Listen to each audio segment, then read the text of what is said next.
Hey everyone, how you doing? It's been a while since I've done a live stream like this. So I just wanted to take the time to come back on, give everybody an update on what's going on, where we're going, where we've been, and yeah, just kind of also if you have any questions about Jira, I don't know if anybody's actually going to show up, and I'm still trying to figure out where in this tool of mine do I see the comments or the questions. So I want to see all of those things, but I'm not sure where it's at. It used to give them all to me, but now all I'm seeing, oh, maybe over here. Here we go. I think I figured it out. All right, here we go. Now I see where the comments are coming in from. I'm gonna switch this over to the other side. I don't need the interview, but now I can at least see comments, and hopefully I'll be able to see who's in the call or who's on the stream. But anyways, if you're joining, make sure you interact here in the comment section, and I'm going to try my best to answer any of your questions. I'm going to kick things off by just going over to the Atlassian community and basically starting there and really just looking to see if I can help answer any questions in that space. But if you have anything specific, anything that I can help answer for you specifically, make sure you let me know in that chat window, and we'll go ahead and get those addressed. So I'm just gonna open up Jira here, and I'm gonna get ready so I can switch my camera angle. And I'm gonna start first by logging into my specific Jira, and then I'm gonna go over to the communities. So give me a second while I get that all configured. And again, if you are new here, or if you're watching this on the replay, my name's Alex. Drop a hi in the chat. I'd love to connect. I want to do a little bit more of these live streams going forward. It gives me an opportunity to say hi to the community, say hi to everybody, and specifically, I really am interested in answering any specific questions that you may have, since this is a really, really great opportunity for if you have any little questions about Jira or something that's just keeping you up at night with respect to Jira. It's just an opportunity for me to kind of help you out and get things going. So yes, if you have any questions, feel free to drop it in the chat here. If not, then I'm just going to be recording my screen, and I'm also going to be in the Atlassian community.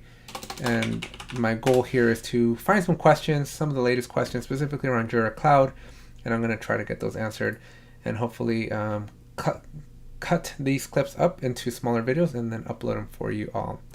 So here we are. Let's jump into the screen here. I'm going to jump into my desktop mode, and you are seeing the wrong screen, so I got to change that, as I don't want you to see that screen. I want to, it never picks the right one. Here we go. We're on the right one now. I'm on the monitoring the chat, so if you have any questions, again, just let me know. And if you haven't already, make sure you hit that subscribe button, drop a like on this video. Yeah, it really, really helps out. So let's see. Here we are in the Atlassian community. Again, I'm going to be doing this maybe for the next 30 minutes or so. If you have any questions in the chat, that's the place you want to drop them into. Hopefully my lighting looks good. Let me just increase my brightness here just a tad. And let's go into where I'm really curious to focus on the cloud. I'm just going to kind of take a look and see what's in here, and hopefully answer some good questions here. So let's see. I do like most recent, and the first one is add the about the Confluence page creator account. Okay, the pages, no, don't like that one. Multiple field names shown rule, don't like that one. Automation overwrite manual assignment. Let's look at this one. This one's interesting to me. Hi, I've asked my company to add the auto assign feature automation to one of my my projects. The auto assign work on existed Jira ticket. However, when I create a new Jira ticket, even I manually assign the person upon ticket created, the automation rule will overwrite my manual assignment and assign a random person. This causes a lot of confusion to random assignee in my project, since in many cases I know who to assign the ticket to. Alright, yeah, there's something wrong with the automation. Ask your Jira admin again to reconfigure the automation. When changing the assignee field, it should check whether the assignee value is already present or empty. If it's present, skip. If it's empty, define the rule to assign the ticket.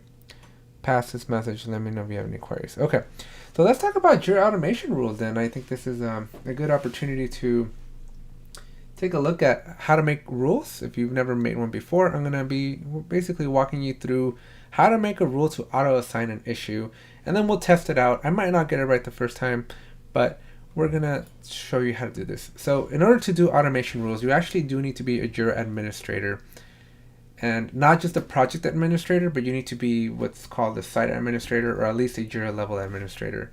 And the easiest way to know if you are a Jira administrator is if you go to the settings section at the top right corner of your screen, you will be able to see Jira settings. And this is good. If you can see those two things, and if you can see the user management and the billing, and it actually takes you to user management, that's also a really good sign. So for this particular instance, just to be able to create the automation, there's two ways to do it. I'm going to show you both ways real quick. So if you are in this main Your Work page, between the blue create button and the search, there's a white space here. Just click in there and click GG on your keyboard real quick, and that's going to bring up this little automation pop-up, or this little modal that will allow you to navigate the settings a little quicker. So go ahead and click on or type in automation, and you'll see that Jira is going to go find automation rules, and it's going to navigate you to the automation rules. Now that's one way. The second way to arrive at this page is to go to the gear on the right side. You're going to click on system.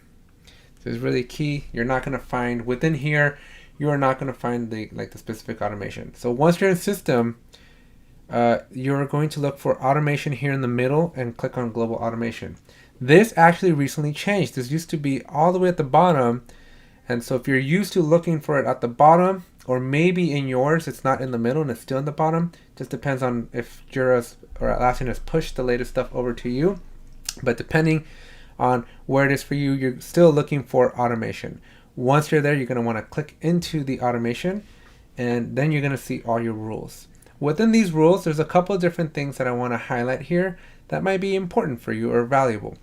One, you have global rules, and global rules basically apply to all of your projects equally. And this is a good thing and it's a bad thing depending on the type of rule. For example, in this particular case, this user has a rule that is automatically assigning issues to people. If it's at the global level, this bug, if the rule isn't working appropriately, this could potentially have a catastrophic impact across all of the projects. So I tend to try to make my rules, this is obviously just my instance, so I'm not too picky with this one, but when I'm doing these rules for clients, I tend to select the project specific to that one project, or at least the projects I know will be needing it. Because if multiple people need it, even though the global is okay to do it, it still could, again, have some negative consequences. Additionally, if you click on usage, these aren't free. You actually only have a certain number of executions available. In this case, Atlassian has given me 35 million executions. Now this is a good number. I typically go through 1,000 executions a day just under my account under specific clients. It just really depends on the rule and how you set it up. So you may or may not exceed this. I think 35 million is a lot, so I don't think you're going to run into any problems with 35 million. They might as well just make it unlimited, but yeah, so just want to be careful when you're creating automation rules, that you're mindful that if your automation rule is going to be running a lot of times, you're going to quickly hit your limits here. So again, just be very, very careful to do this. So anyways, let's go and answer the question here. So we have, I've asked my company to add the auto assign feature automation to one of my projects. Now this is interesting. So automatically assigning an assignee in Jira, you can accomplish it without even doing the automation rule.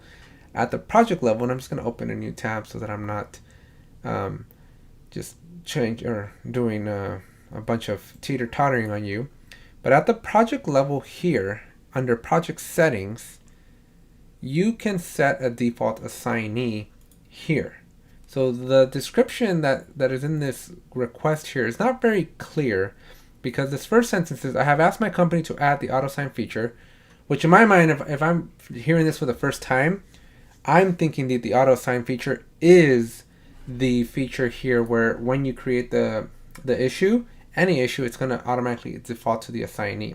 So that's one way. The second way that I usually would auto assign issues is through components. So each component can have a default assignee. So when you set the right component to that issue, that component lead or the project default, whatever option you pick here, is what's going to default. And so those are usually the two ways. Regardless of those two ways though, I tend to not promote auto assigning issues. And the reason for that is one of two things. One, when you auto assign issues, you automatically add issues to somebody's backlog. And depending on who it is, those issues could get lost in that abyss, if you will, because that person's just going to get so many issues that they're going to start ignoring the notifications, and the value of being assigned an issue is diluted because now this person doesn't know if the stuff that's being assigned to them is really work that they need to be working on, that they need to be held accountable against, or if it's just the system doing dumb things in their mind and it's just adding their name to tickets. So as you can see, it really, from my opinion, it loses the value. And two, as a project administrator, you also lose control. When you're auto-assigning issues to specific people, you are basically assuming that these rules are set up in such a way and that people are never going to change and that they're always going to be in that same team and that same role and that same responsibility. So it can get kind of annoying because then all of a sudden now when somebody leaves, you got to come in here and update these things. So I, as a project admin, I tend to, or even like a scrum master, right, or your PO, whoever's doing the assigning of issues, I tend to prefer having the option of having the control to then cognitively make the assignment, because not every issue is created equal and it's not always appropriate to assign that issue to that one individual. Now with that said, there are instances where having an assignee by default is valuable. For example, if you are using Jira to maybe get an approver or something of that nature, automatically assigning it to the person that's going to approve the issue is going to be beneficial. And so it really just depends on your specific use case, but I would argue that most of the time you don't want to automatically assign issues just because it does dilute the value of what it means to be an assignee of that issue. But anyways, let's assume that none of that's the case and that you actually are interested in assigning this. So how do you do it? And so the easiest way here is when I'm going to jump back into my automation. I just got lost because of that window. I'm going to come over here to create rule, and I am going to pick a trigger. This specific question didn't specify when they want to do this, so I'm just going to do it at create issue. So essentially, whenever the issue is created, I'm going to run this rule. You want to be careful again, because if every issue, if you're making tens of thousands of issues a day, this was going to run tens of thousands of times. So, but fortunately, Jira allows you to put some conditions. So when the issue is created, and we can do something like check for a condition. I want to check and see, oops, not assigning, nope. I want to check and see if a specific field, assignee, is already set.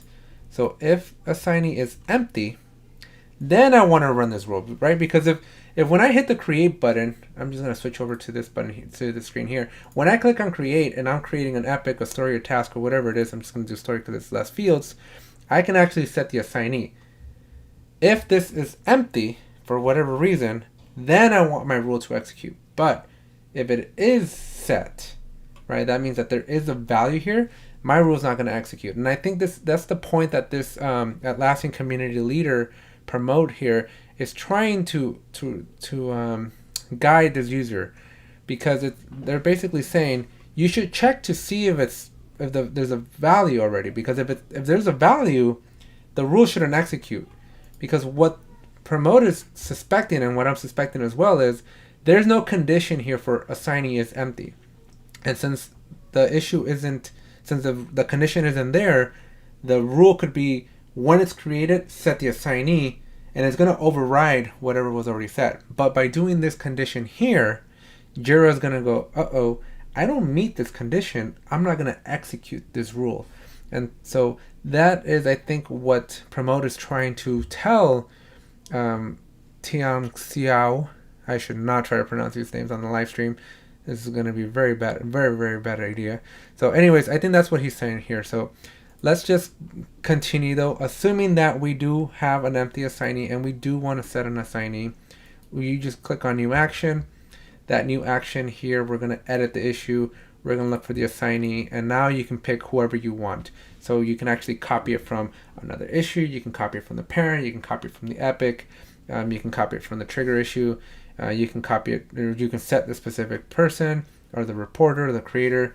It's up to you. I'm not really sure what the difference between reporter and creator is, but you can pick whatever you want here. You have a lot of options. If you have a large team, you can basically set your own team. So yeah, so go ahead and do that. Hit that save button. Give it a name, right? Auto assign if empty. I can't spell empty. And then make sure you turn it on. And when you do that, now whenever you create an issue, and I'm just going to create again a story, I'm going to give it a title, test automation 1, and I'm going to click create. You'll notice I did not set an assignee, and so when I look here, it automatically set it. Now I can also go back to my automation. Let me hit the back button because I should have kept it open. You'll notice a couple things. I can go to the all rules because I didn't need my doc at the beginning and I accidentally left that rule running. So come on, give it to me. Maybe I have to hit refresh. There it is. Come on, there it is. Okay, so if I go into the actual rule and I go to the audit log, you will see that it successfully ran. It took 1.10 seconds, 1.1 seconds, and there it is. It updated 38. The second way that you can verify that this actually worked is if I click cancel here and I refresh. I'm gonna go back to all my issues, so I'm gonna catch that D38 and I click into it. Under history, you'll notice that I didn't do the assignee when I created the issue, but instead the automation for Jira did the assignee. So anyways, that's a quick look at how to create a rule that automatically assigns a user if, and a big if the assignee field isn't already created or filled out when the issue is created. So I'm going to take a quick little second here. If you have any questions, I'm monitoring the chat, just kind of double checking to make sure. If anybody wants to say hi, feel free to drop a hi. If you're watching this in the replay, drop a like as well or a hi. I'd love to hear from you and yeah, follow up later. So if you have any questions in the chat, that's where I'm taking questions and hopefully answering some questions. So I'm going to reply. Can I do this? Can I just set this? I'm going to try. You know what? I'm just going to try to do this. I'm going to copy this and see if I can just paste it into the community chat. You know what? Let me put it over here. I don't want to do it as a... Let me not do the answer, or let me hit the answer. That's what I want to do. This one here. Automation overrule right. Answer it. Can I just paste it? No, it doesn't work. Okay, that didn't work. Insert photos will work, but how do I... Okay, so dumb apple that I have. I don't know how to do this. So that was a shift 3. That took a screenshot of the wrong thing. Okay, so let's not do that one. Sorry, I'm learning how to take screenshots on my Mac. That's what we're doing right now, in case you're wondering. So we are saved to desktop. I'll do that. I'm gonna come back over here and I'm gonna go hi. I would agree with, oh boy, I don't know these person's name. Why am I zoomed in so much? I can't see. I shouldn't have to zoom in so much. Come on, zoom out. There we go. I would agree with, what's his name? Pramod. You should have your Jira admin double check. Hi, if you're just watching or joining the live stream here, I am answering Atlassian community questions. If you have any questions about anything, or if you just want to say hi, feel free to leave a chat here in the chat window, and I'd love to hear from somebody, anybody. My thingy says that I have 2 people watching, so if you're watching, say hi. I'd love to say hi back in the chat. This is my 3rd live stream on this channel, and I'm hoping to make these a little bit more consistent, and I'm hoping to make some videos out of all of these videos and condense them with the answers and then put them back out for everybody to benefit from them. So again, if you want to say hi or if you have a question about Jira, let me know. All right, so here we are. Yeah, you should have a Jira admin. Double check the automation rule, but here's a screenshot of a rule that I have to automatically assign issues. Additionally, if you want to troubleshoot, I recommend you check the history of the issue, and it should tell you who made the reassignment. If it's automation for Jira, then your rule is probably the culprit. Otherwise, you may have to look elsewhere. Is elsewhere one word? And then now I'm gonna upload my file. Where's the file? It's on the desktop. Screenshot. Nope. Oh boy, these things should be in order. Here we go. I'm gonna insert that in. Again, if you have any questions, if you just want to say hi, feel free to use the chat. I got a comment section, reaction section here. If you haven't subscribed, appreciate the subscribe. If you just want to watch because you want to learn something new from Jira, that's cool too. I'm here to hopefully provide some quality entertainment on your Friday night. I also didn't promote this on my Twitter, so maybe I should do that. I don't know. Okay, I'm going to hit answer. Let's see what happens. All right, let's go on to the next question. Unless somebody in my chat has a question, I am going to go to the next question.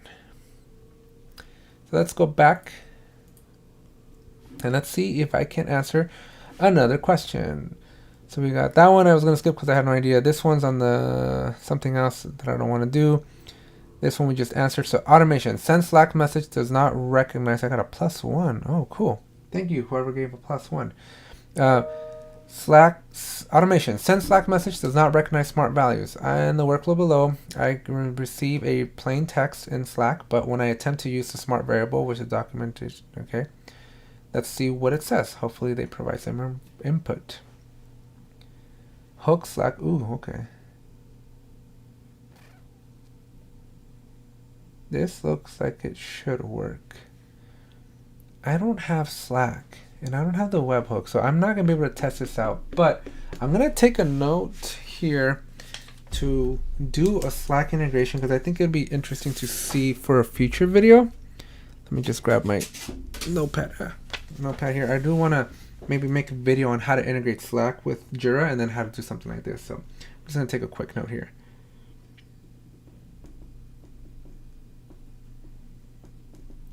Slack with Jira integration.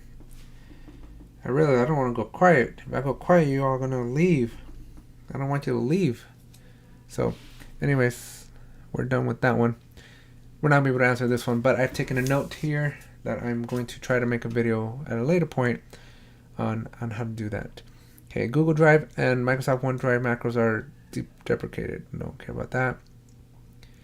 Does each Jira have a unique email address? If it has, how to find it? Ideally, a Jira ticket has a unique email address. We no need to waste time copying email content to the comment section.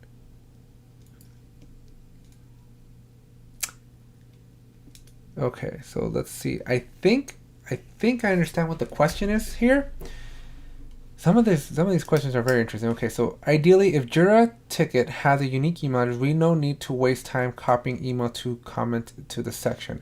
So in Jira software, and this works best in Jira Service Management, but in Jira software, you actually do have the opportunity or the ability to reply back to Jira via email, and it should capture the ticket number and automatically append that comment. And we can test this out here because I do get a ton of emails all the time. And so let's see what they said here. So this is a community leader, Nick Bro, adaptivist, principal consultant. Ooh. No, it does not make any sense for a Jira issue to have an email address. What use would it be? Okay. Well, oh, I got 2 likes. Awesome. Do you really want to have a build email? Oh my gosh, do you really want to have to build mail services that can handle 12 million individual email addresses for issues in the issue tracker? I picked 12 million because that's the largest Jira I've worked on in the last 3 years. Wow, okay, 12 million is a lot. The create or comment email handlers work fine when it comes to incoming emails. Set up one email address and one handler, and it will read all incoming emails and then parse them for the existing issue data. Look for the subject, find the existing issue key, and convert the email if I do not create the issues. Okay, so let's go hunt that down. I've actually haven't done this one in a while, specifically in Jira software, so let's go see if we can find our email handler. I have an idea of where it's at, but in the interest of this is a live stream and I have no idea what I'm always doing, let's go see if we can't figure this out. The first place I would want to look is GG, and here again, type in email, and let's see what we can do. We have incoming and outgoing and sent email. Let's do incoming mail, and let's just jump over there. And so you can see that this is going to be the email. So when I do this email, it's going to basically create an Jira issue. Comments from emails is the default. There's a lot more things in here that I thought than I expected. Because in the Jira data center, you can go crazy with these mail handlers, but I didn't think that there was this much configuration. So let me actually jump into a Jira project, and I want to see if there's anything in the settings there. I don't think there is, but I just want to double check that there's nothing with respect to emails here. And I'm not seeing anything here. And so I think we are going to have to go back to that mail and see what we have. Okay, so let's go to global mail settings. Maybe this is what I want. Okay. Email. So the email retrieves emails from the accounts. No, I don't think this is it either. What else do we have? We should have something. Outgoing mail. Enabled. Okay, that's cool. So it's definitely going to be the incoming mail. And your settings are definitely going to be in here. We can't do anything here, but on the mail handlers I can. And so let's see if there's an edit here. I don't want to actually break my Jira either. But let's see, we have comments from emails and default cloud mail server. Okay. Oh, here we go. So we can create a new issue or add a comment to an existing issue, add a comment from the non-quoted body, add a comment from the entire email body, create an issue from each email message, and add a comment. Okay, so if I pick this cloud email handler, what does it do? What's in the next page? Ooh. Don't want to do that. Let's just not mess anything there. I don't want to break my Jira. But it seems to me like you should be able to just reply back when an issue is created and be able to send something back.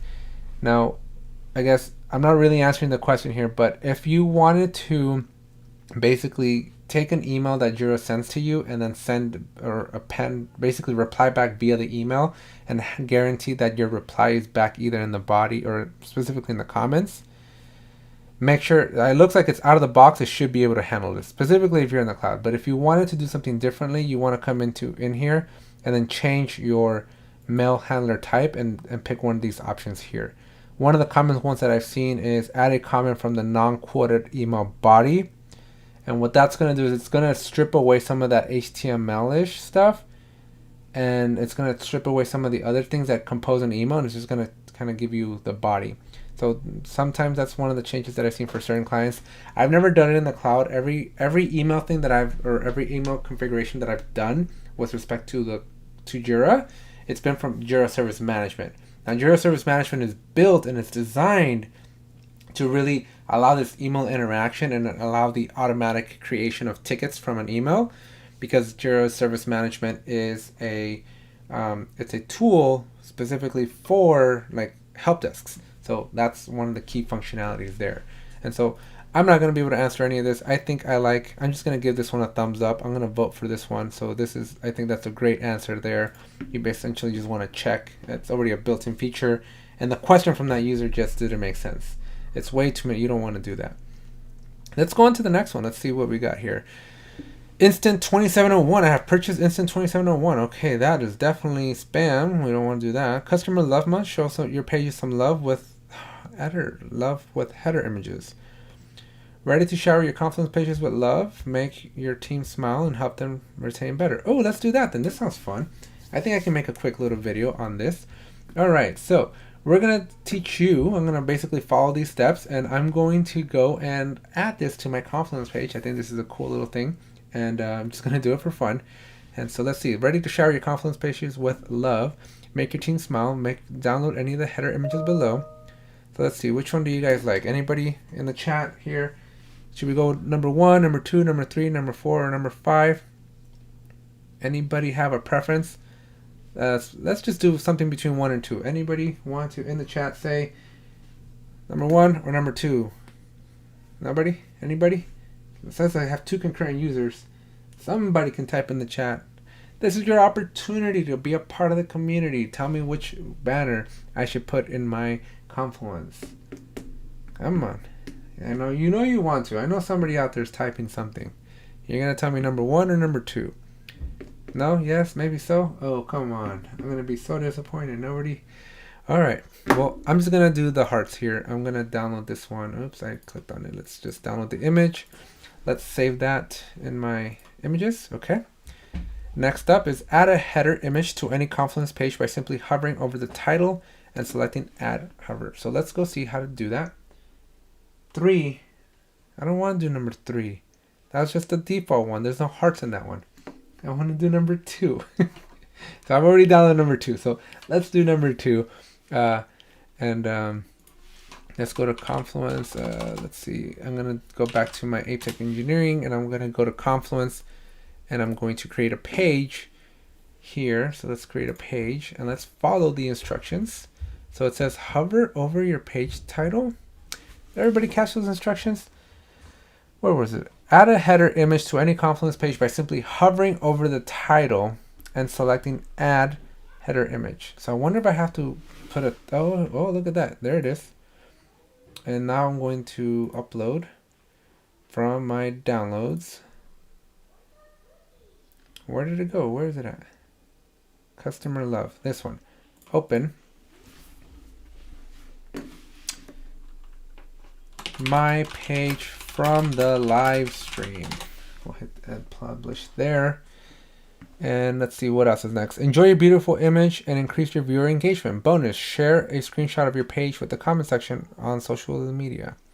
Let's do that. Why don't we do that? So we're going to, this is a page that I created so that folks could visually see how to add this awesome banner to their page.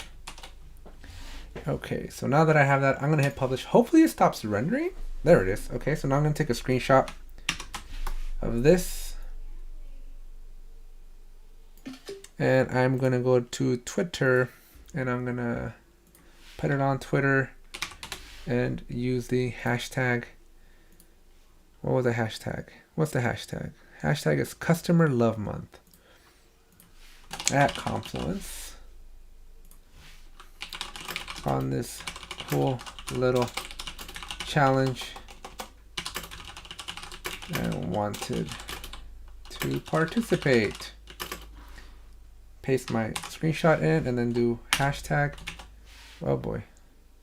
I swear, sometimes I'm like Dory. My attention span is like a whole 3 seconds. I forget. Oh my gosh, I do not want to do that. But at least now I got the hashtag. And now I can do tune. Sometimes I feel like I'm so new to the internet. Like I shouldn't be using the internet. All right, here we go. It's closed. We're publishing it. And that is how you add a header to your Confluence page. So thanks for watching. All right. And I just said that because I know my wife's going to be clipping these videos, and we're going to be sharing them and making small little YouTube videos out of these. So hopefully you enjoyed that one. I think that was cool. I'm stuck in this tool. I don't want to say the word stuck, but I'm in this tool like all day doing just regular random stuff. And I think it's kind of cool to see what's going on. Oh, I like this one. So how to restore. Here we go. Let's jump into this question here. From Jeannie Higgins, how to restore an epic task or subtask to my existing project plan, which I removed from my project. So how do I restore an epic task or subtask to my existing, which I removed from my plan? Okay, I went to my project plan, went to configure, click remove issues, which says remove issues. The issue below has been removed from the plan, but are still in Jira. Select any that you want to re-include. A maximum of 5,000 issues can be loaded. I wanted to re-include a couple subtasks from my project plan, so I clicked on the two.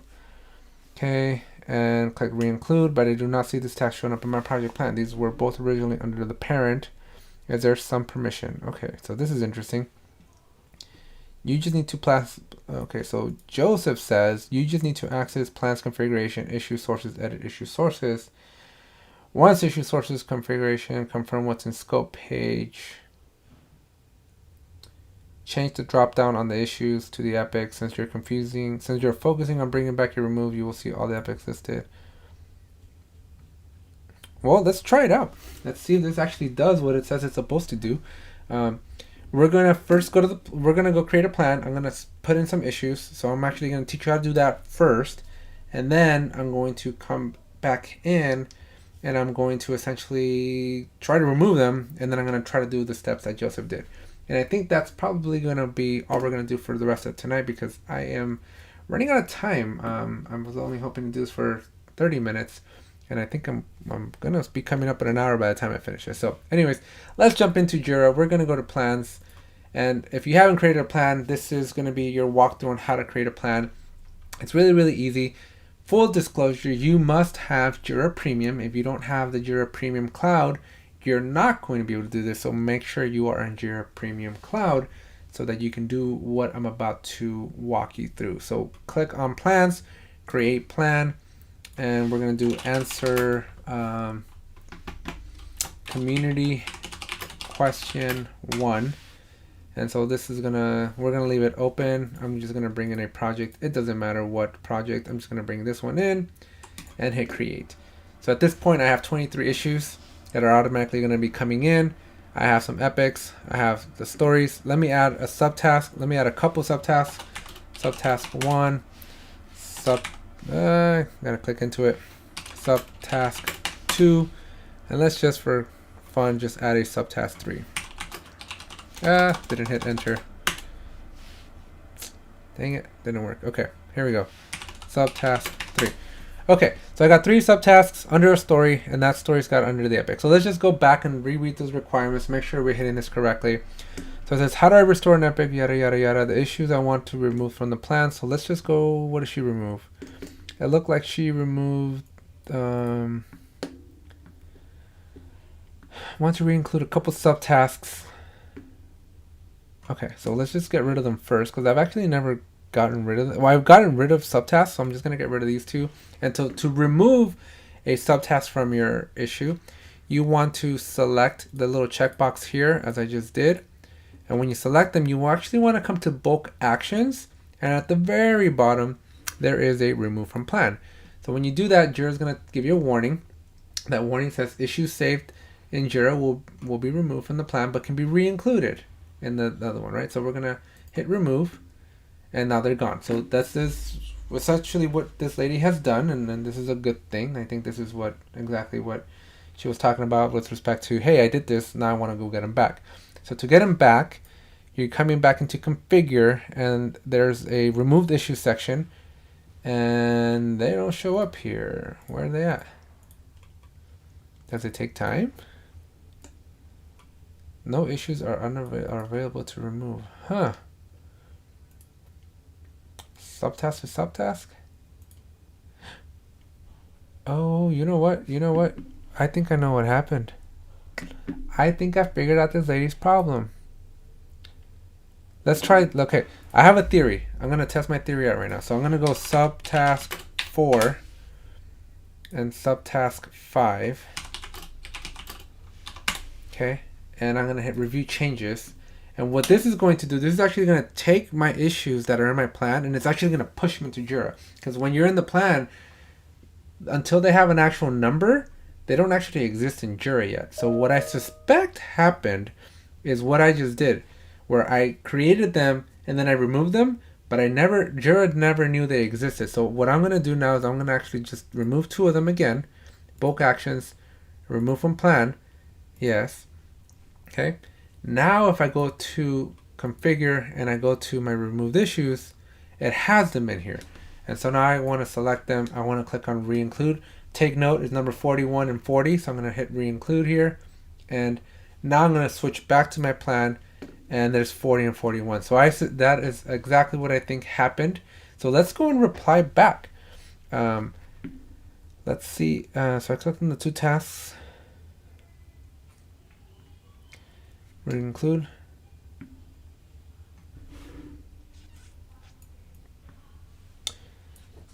So I clicked on the 2 tasks and click re-include, but I did not see these tasks showing up in my project. These were originally under the parent. Is there permission or something I need to do? So I don't think that was quite what happened to her though. But let's try it again. Let's just see. This is the first time I've ever tried to basically reinstate issues. So let me go back to removed issues here, because this should have worked for her. Like just doing this and this. And re-include. It looks like that's all it takes. I put them right back in. I'm just gonna ask the question just to ask. This person is a Jira JSM functional lead within the community. Okay.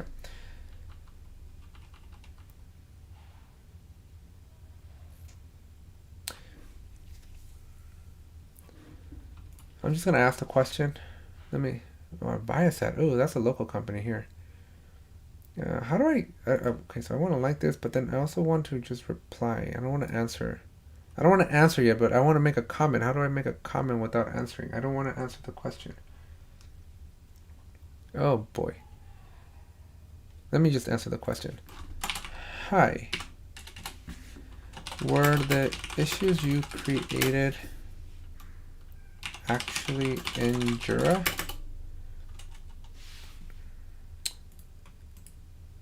This should be the right word. In other words, did they actually have a Jira ID key associated to them? I've been trying to replicate what you did, and I lost the issues only when I created them in the plan, but didn't review changes, which pushes/creates the issues back in Jira. Okay, let's get rid of this dumb thing here. I tried again, but this time I clicked on review changes for my issues. Then I removed, oops, I gotta capitalize this T here. Then I removed from the plan, and then this time when went into remove issues, I was able to see and see the issues.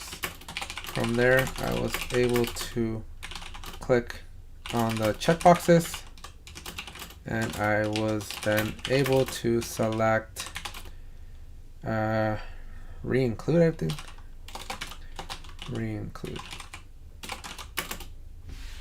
I think that's what it was. So why don't I?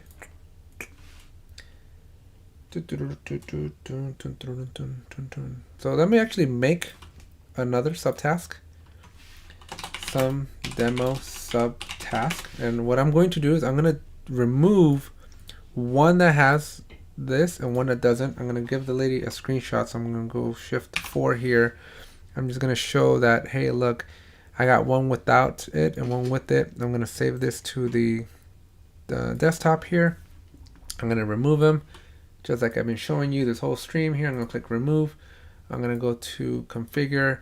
I'm going to go to removed issues, and then I'm going to show that I only see this. So I'll take a screenshot of that, save that.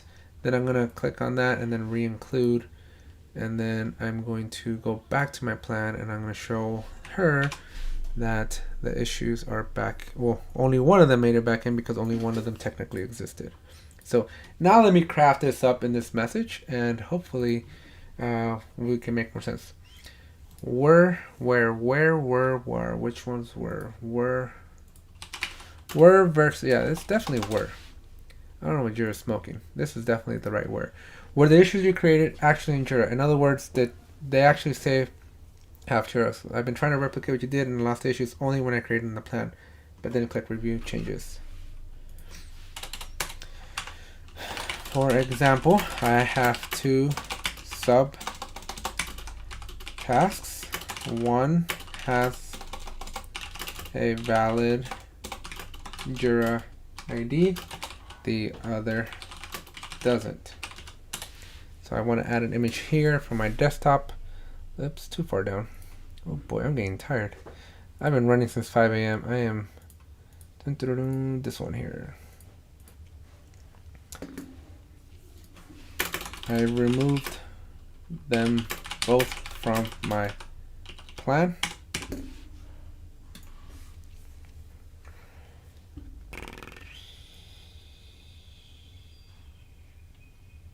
Okay, I'm just going to redo this. When I go to my removed issues, I will only see DP-39. So I'm going to add another image here. So you can see that I only have DP39. Insert. And hopefully this helps her out. Hopefully I'm hopeful that this is exactly what you needed. I then select the only issue that did show up and clicked on re-include. As you can see, my issue is back. Hopefully that helps. We'll see. We'll find out. This is the last one here. Click and open. All right, and that's probably gonna do it for today too. So once this is inserted, we're gonna wrap things up here. We're gonna click on answer, and we are going to be signing off. So if you tuned in, thank you very much. Really appreciate you taking the time to support, and I appreciate everybody taking time from their Friday night to watch me stumble through this. Hopefully you learned a thing or two, and hopefully I can make maybe 1 or 2 videos. I think 3 videos, 3 small videos here we're gonna be able to make out of this, and we'll probably be doing this more frequently. I'd love to do a live stream at least once a week, and I'm trying to figure out how to grow this better. So if you enjoyed this, again, make sure you're subscribed to the channel. Make sure you drop a like. Make sure if you have any questions about anything that I covered, that you are essentially just leave a question down below in the comments. That all this stuff, all these interactions, really helping with the YouTube algorithm here. Trying to grow this channel, trying to help the community here that I serve, the Atlassian community, specifically Jira, Atlassian, Confluence, Atlassian. And so again, if you found any value in this, feel free to share it. Watch all my other videos. I got 15 videos now, I believe, and I'm making more. Tomorrow morning I'm going to record for another hour, and we're going to just make a ton of videos for you all. So hopefully you found some value in this, and I will see you very, very soon. Bye.